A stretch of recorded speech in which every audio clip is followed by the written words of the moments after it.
Welcome to Brazen Education with Educator Barnes, a podcast with a focus on speaking your truth, being transparent to help others, and having no shame about it. Because we can't move forward until the truth is known.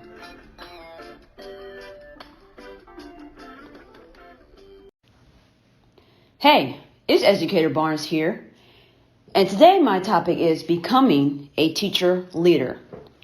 One of the questions I get asked a lot is, how do you transition from the classroom to a teacher leader? Like, what do I need to do to make that happen? And there's two types of teachers that ask me this. There's a teacher who's thinking about it, but hasn't really done anything to pursue a teacher leader opportunity. Or there's the teachers who have constantly pursued a teacher leader opportunity and they keep getting passed over. And so hopefully I can share my experience with you in hopes that if this is something you want to pursue, that you can be successful. So let's talk about my career so far. If you've been following this podcast, you know that currently I'm a school administrator. I supervise middle school English and social studies teachers. I also supervise an art teacher, and my school is currently a K-8 school. So the art teacher is the only teacher I supervise that works with the younger grades. So for the most part, I'm dealing and working with middle school students and working with middle school teachers. And even in this role, right now, I'm looking at my team and I'm building up leaders because at the end of the day, I don't know what I'm going to do next. I know I'm going to do this for a while, but right now you could consider me a second tier leadership, right? I'm not the principal. I'm not the assistant principal, but I am an administrator. My school is set up where you have academic deans and they supervise and evaluate the teacher. My assistant principal, she does discipline. So in other schools that may be referred to as a dean of discipline. And then my principal supervises all of the other administrators. So that's the structure of my school. But one day I may decide to do something else.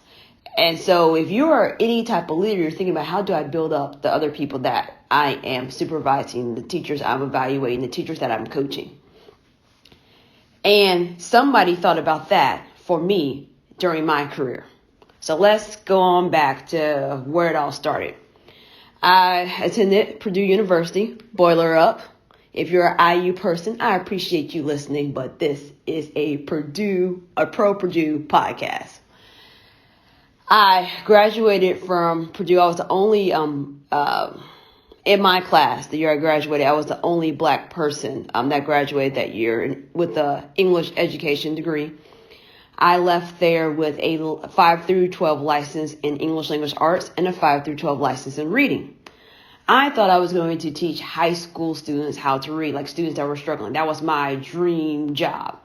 Then I found out that really wasn't a job that was available, so I went and taught middle school English. So I taught middle school English for 8 years. Year two, like I'm still in Indiana, we have what's called the initial practitioner's license. So that license is a 2-year license. You have to complete at the time this program called IMAP. I don't remember what all the letters stand for because in education we got an acronym for everything. But IMAP was simply a mentoring program. So I had a mentor, I had this little project I had to complete, had to videotape myself teaching, do a big old reflection paper. Y'all know how it goes in education, right? So year 2, right? So I'm in the second year of this program, doing the IMAP mentorship. And the administrator asked me to be the team leader of the 6th grade team. And I'm just like, everybody else on my team pretty much was a veteran teacher. Like, why are you asking me? And so we had like this divided leadership. So essentially each quarter it was supposed to, the team leader role was supposed to rotate to a different person, right? And it was my turn. And I just assumed because I was a newbie, I was in year 2, they were just going to skip me. And my principal was like, that's not what I said we were going to do. So you just kind of made it up in your head. Okay, so that was one of those times where you at work and you think you don't have to do something, you finally got to do it anyway. So I was like, fine, it's only a quarter, right? So I do it. I think it was either the second, I don't know what quarter it was. But long story short, I was the team leader and the principal then decided before the quarter was over that they weren't going to rotate the team leader role anymore. I was the team leader for the rest of my time at that school. So that was I was at that school for my second year and for my third year in education. And people were like, you really have leadership qualities. You really should be a school administrator one day. And my principal was saying this too. And I was just a newbie. You know, when you're new to a job, you sometimes just don't think about like that probably wasn't appropriate. I laughed in my principal's face, like, and it wasn't like, oh, I like hardcore was like, oh, I was just like laughing, like cracking up, like, yeah, you funny. And then he was like, wasn't like telling a joke, like he was like so serious. And so I was like, well, okay. And it was like really awkward. So I just like excused myself and found myself back in my classroom. And I was like, yeah, probably shouldn't laugh in the man's face like that. And then I thought to myself, that's exactly the reason why I'm not cut out for leadership. See, I didn't even know that I shouldn't have done that. But what you'll find out is some of the better leaders are the leaders are that transparent, that are not perfect. It's the ones who come off as perfect are the ones that are problematic. But that's another podcast for another time. So that's when the thought got first placed on my radar. When I got asked to be the team leader, which I thought was going to be a rotation, and then I was the leader for the rest of that time. That second school year, I was given another leadership opportunity, and I was put in charge of our field trips. So we did these special honors field trips. So if you earned a spot on the honor roll, you got to do an extra field trip. So one of the field trips I ended up helping plan was to Perfect North Slopes. If you don't know what that is, that's in Lawrenceburg, Indiana, and it's simply like I don't know, they make the fake snow and everything. You can ski. And shoot, I did not want to do this. I'm just going to keep it real. I'm a black person who had not ever skied in my life. That wasn't a thing anybody in my family did. But this was the field trip I was asked to plan. So I had to take my little self out there and learn how to ski. And let me tell you, at first I thought I got it down. Because, you know, they was taking French fry pizza. If you don't know what that means for my people who listen now, it's like me and don't ski. When you're on the skis, pizza is when you bring the two skis together. So that can kind of help you slow down. French fries when you straighten up the skis and it helps you go faster. Let's just say somewhere out there in the internet, there is video of me thinking I got it going on. My name gets called by a student and they're like, I need help, Mrs. Barnes. And I totally lost the whole pizza, French fry, and I go tumbling down the hill. So students have fun. It was the best field trip ever. You saw Mrs. Barnes, she just wiped out. Yeah, I run into kids today that still remind me of that. But nonetheless, I was asked to do these. So my first tip is if someone says to you that you're a leader, take it seriously. Inquire about what is it in me that you think is worthy of leadership.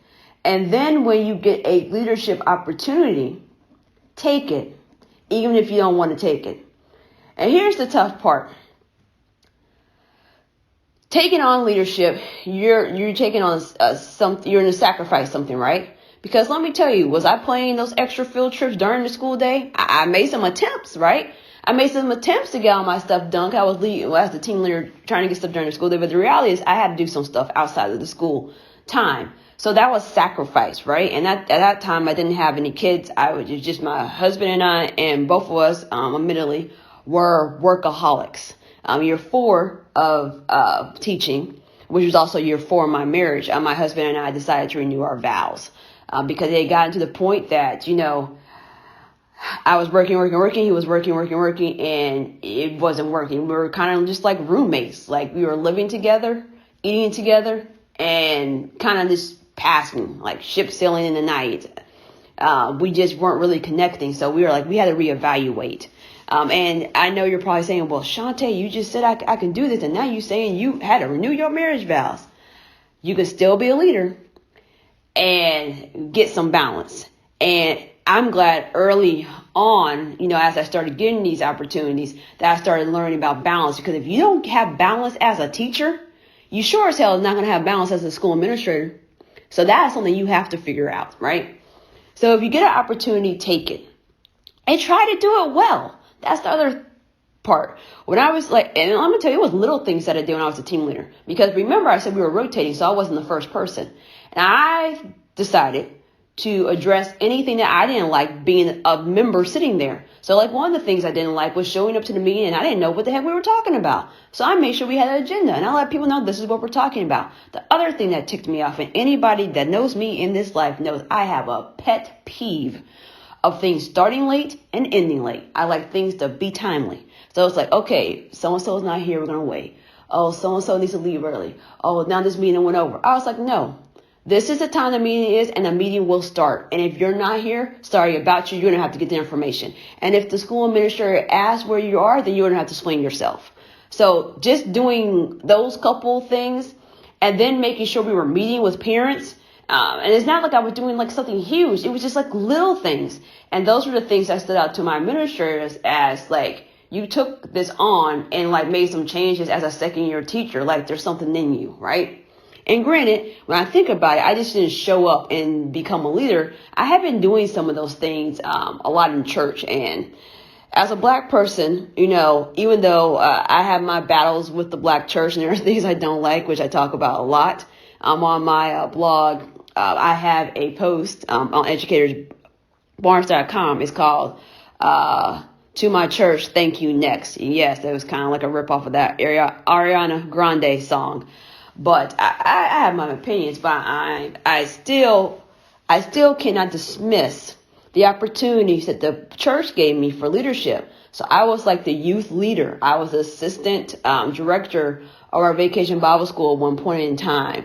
You know, I was vice president of our usher board. I spoke at different revivals. I organized a few youth revivals. So I had opportunities in the church to have people train me and coach me. And so some of those skills I learned there as a kid. So for example, when I became the vice president of our usher board, I was still a teenager and they called a church meeting to vote if a kid could be the vice president.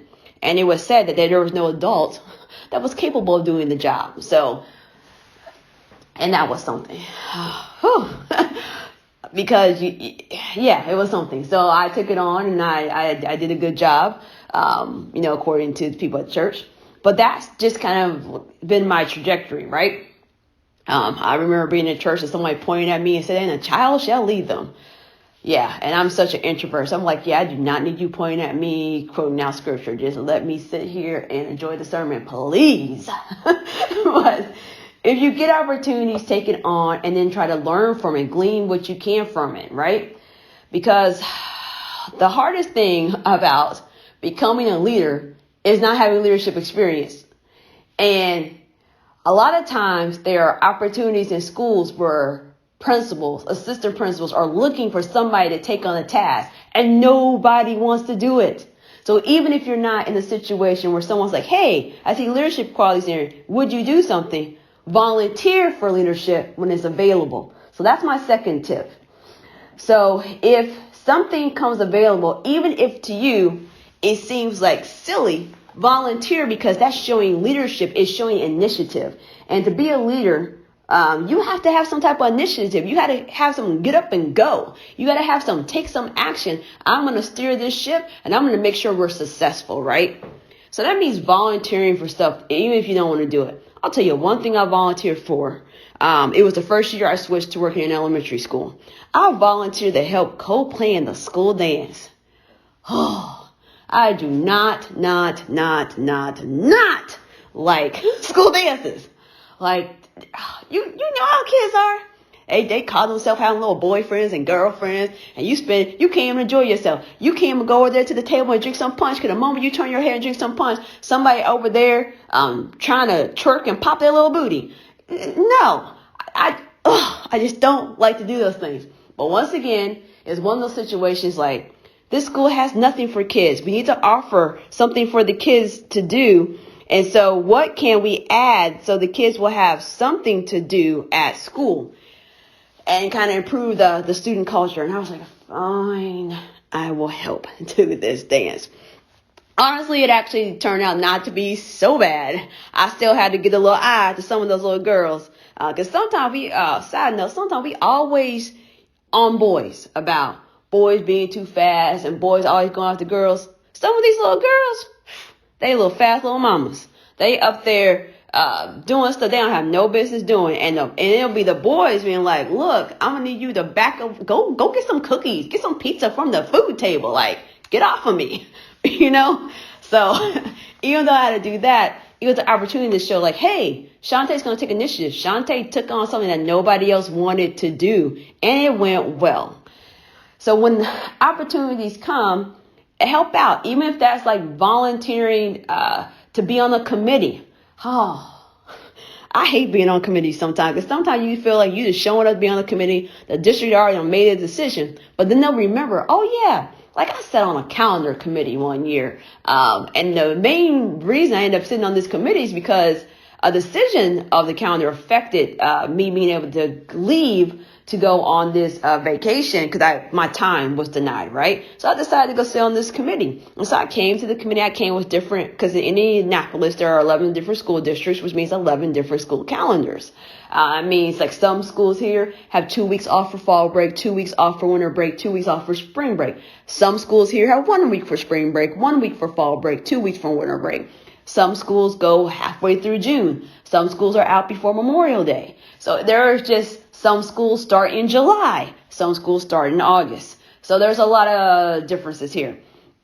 So I was on the committee that decided that we would go from a 2-day Thanksgiving break to a 3-day Thanksgiving break. And even though that was like a little thing, taking some initiative, it shows like, hey, because they're always begging for people, because y'all know how it is.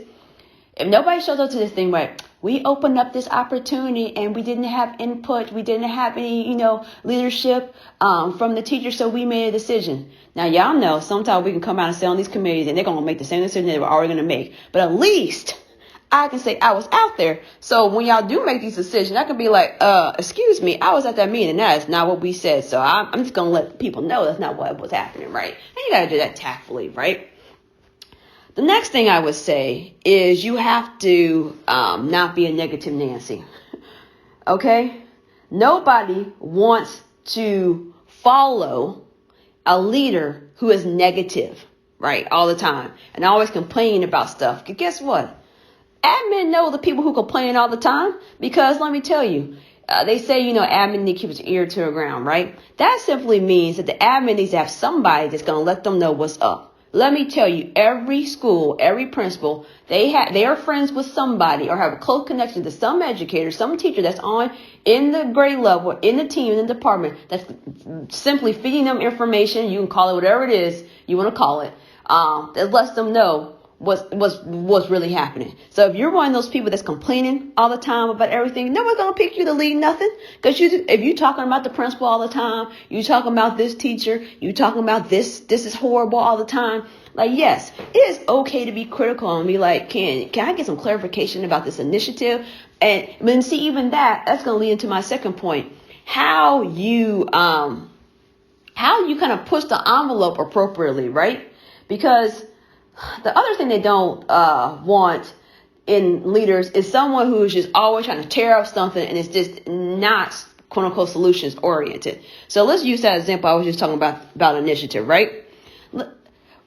If there's an initiative that's being rolled out, please trust and believe you complaining about it is not going to stop the rollout, right?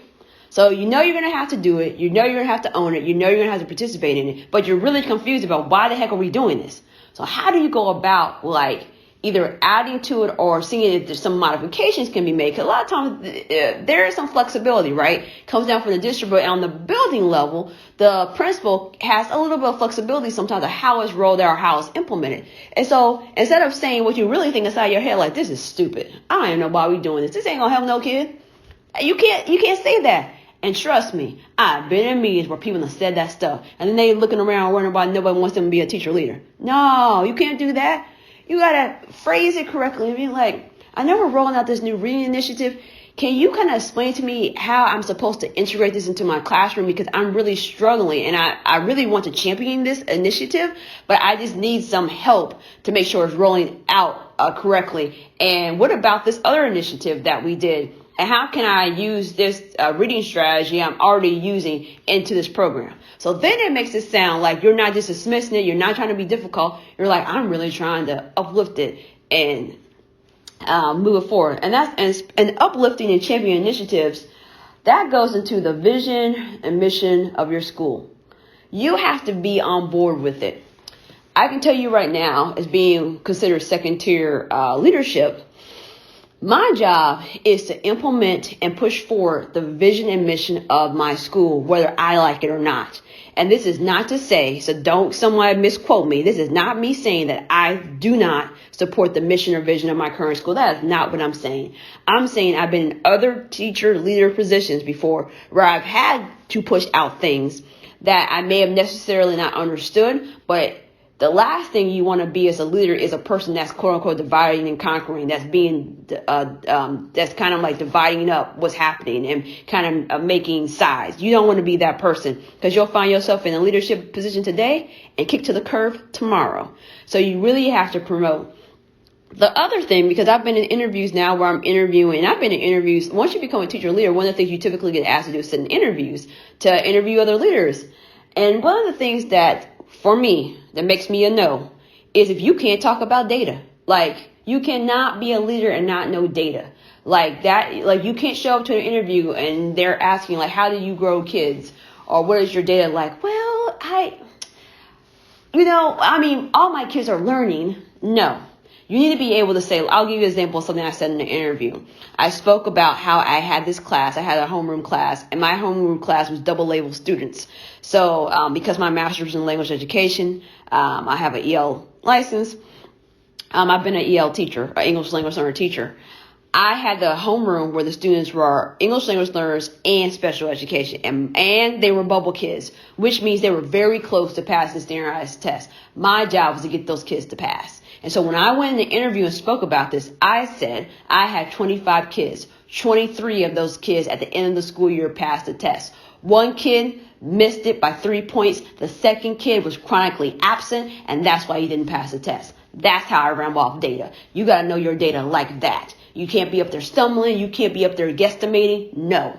Even in one of my reference letters, my principal wrote data into my reference letter. She said something to the effect of that on average, my students read and passed quizzes on their independent books. They read an average of 35 books a year. That was my 7th and 8th grade students because we looped, right? That's hardcore data. And I know some people say they're pretty impressed because when I tell you I champion literacy and I take it seriously, and if you are in my class, you're going to read today. Not reading is not an option.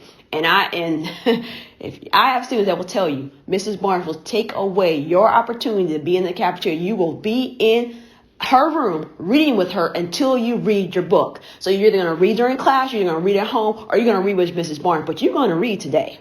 And that's how I tell students, like, not reading is it's not an option. Now with me, maybe, and they hate when I say this, maybe with your last English teacher, you didn't have to read a book. But I guarantee you, when you finish this school year, you will have completed at least one book. And actually, my goal is actually going to complete 10. And then because I looped the second year up to the 12, they're like, Mrs. Barnes, you tripping. I sure am. We are all going to read 12 books at least. But actually, my average was actually 35. So when I tell you I push kids hard, I push kids hard. And that's the type of thing when you're going for a leadership role, you have to be able to show that you're doing something. Yeah, so that's my next point. You're exceeding other people. There's something about you that's different. Like, why should I make you a leader over somebody else? What are you having to offer? Because if you're not doing something special, why shouldn't I pick the other person, right? And so I've been a team leader. At one point in time, I was the English language building lead, which simply meant I had EL knowledge and I was there to, give advice or, I was, give strategies to teachers. And one time I helped with district vertical articulation. So that's when I looked at the standards. I actually did the leap. So that was from the kids at the end of elementary school coming over to middle school. What are the things that as a middle school teacher that we need to tell back to the elementary school? Like, you need to do this because these are the gaps our kids are having and they can't come here with those gaps, right? So I did that. So that was something I volunteered for in the summertime. And let me tell you, I did not want to come in the summertime, But when you're thinking about you want to take this teacher leader role, right? Whether that's being a coach, whether that's eventually becoming an administrator, you have to have a track record of doing things. You can't be a leader one year and be like, I ain't going to do nothing else. Each year I was looking for an opportunity to do something. So I came over to summer a couple of days and participated in vertical articulation. So it's also showing you're willing to do this extra work, because at the end of the day, there's always work to do at schools and they need someone to participate in it. And then once you become a leader, you have to have some integrity.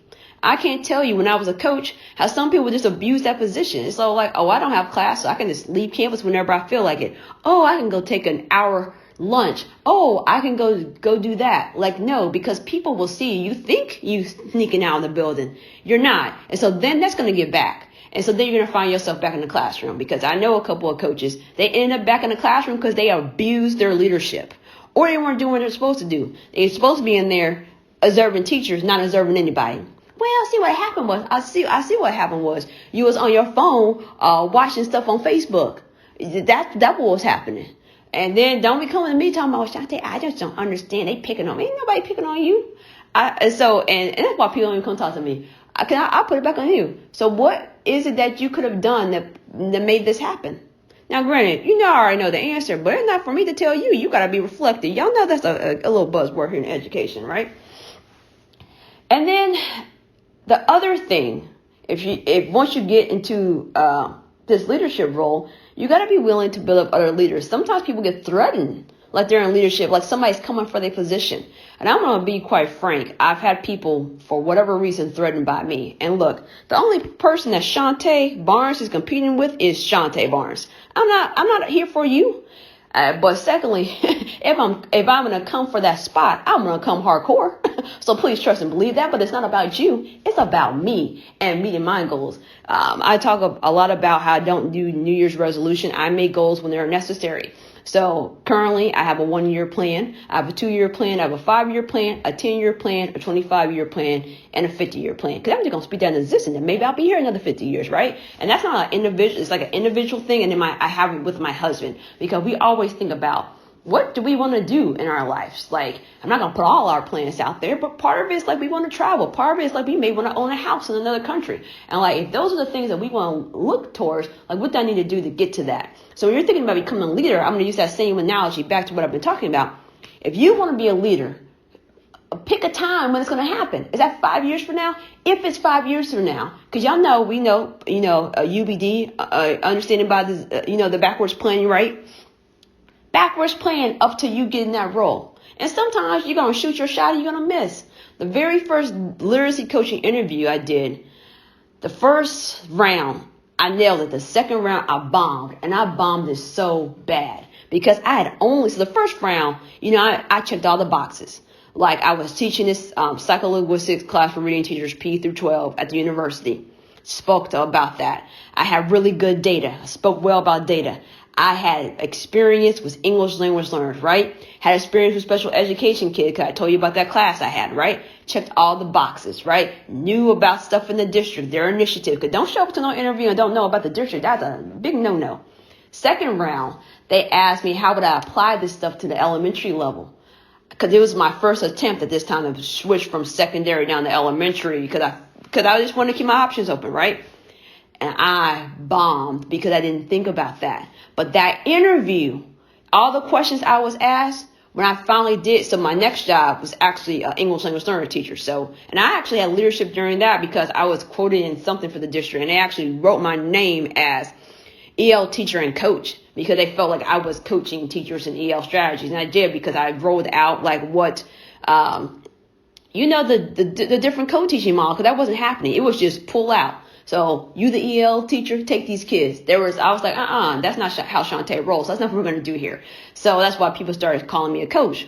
And once again, like, you got to have that initiative. You see something that's not right, don't sit there and complain about it. Do something about it and do it well. So people are like, hey, look at her. But while I was in that elementary school, I thought about how I bombed that literacy coach interview. I'm like, all the things that principal asked me, I need to get an answer to it. So she asked me some RTI questions from the elementary level. While I was in middle school, the way we did RTI was not the same as what that district, was doing RTI as, or what they were trying to ask me about. So when I did my next literacy coach interview, so that was my next job, elementary literacy coach, I nailed the interview because I filled out my gaps.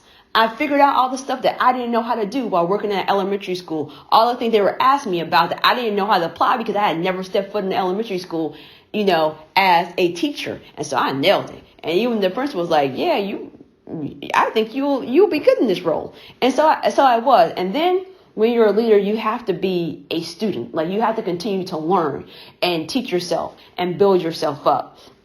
And, after that, I continued being a coach for a while. I was a school librarian. I took a break, and it was a school librarian. I was going to do that for a few years, but as you guys know, I did it for a year, and now I'm doing school administration, and I absolutely love it. It is hard work. It's a lot of work, but I feel like I'm doing all right.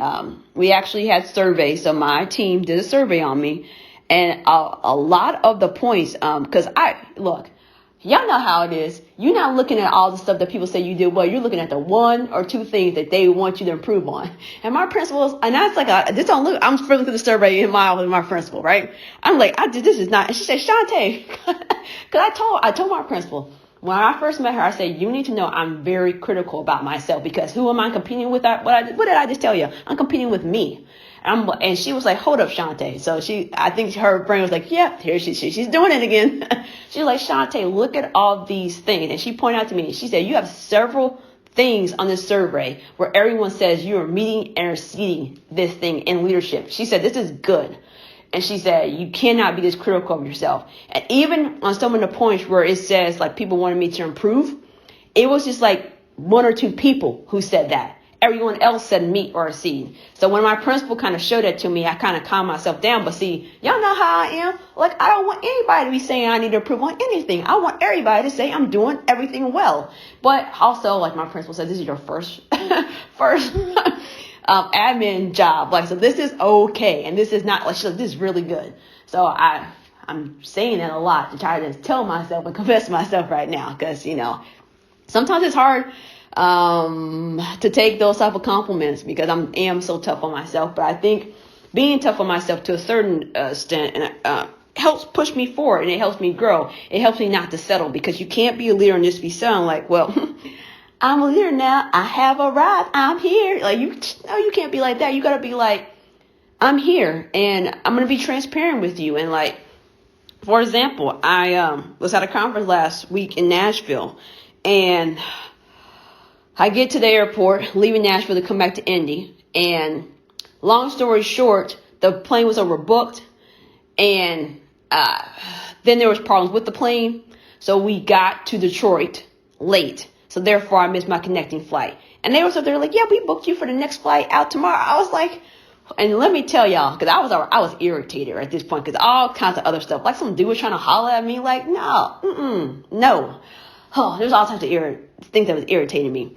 And so I was like, Shantae, do not be that angry black person right now. Get it together. So I said, tomorrow is Halloween, and students at my school are dressing up, and I need to be at my school tomorrow. I don't need to be flying in tomorrow. Are you sure? There are no other flights tonight out of Detroit to Indy. So she did a little typing. Oh yes, there's one. That plane left late because there was problems. Because, like the flight attendants that were supposed to be on that plane were still on another plane that hadn't arrived. So I was like, oh my gosh. So I get to Indy. I get in bed. So I didn't get home until like early that morning. I got in bed around 1 or 2 o'clock, right? I still went to work. So I got up at my same time at 5:30. And I was just transparent. I'm like, I'm off today. I am sleepy. I am exhausted. And the two things that will make me have a frown on my face is being tired and hungry.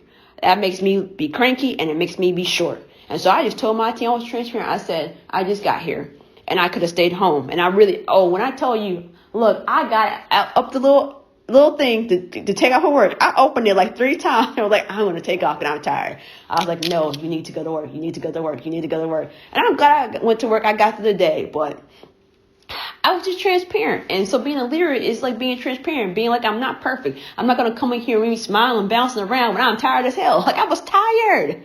And I came home and took my little behind to the bed. At least I thought I was until the power went out in my neighborhood. So anyway, I didn't really get sleep. So I was like, hey, my power went out last night and I had to go somewhere else for a while until my power came back on. So I'm still kind of cranky, but I'm working on it. And like, my team giggles, but they're like, you're just like so real. I'm like, yeah, that's how I show up. And me being real, sometimes you may not like it, but I'm truthful. Like I'm down to just tell them how it is. And so hopefully some of the tips I shared today about how to become a teacher leader is helpful. If there's specific things you want me to help you with, I can. I guess I'll leave you with this. Clean up your resume.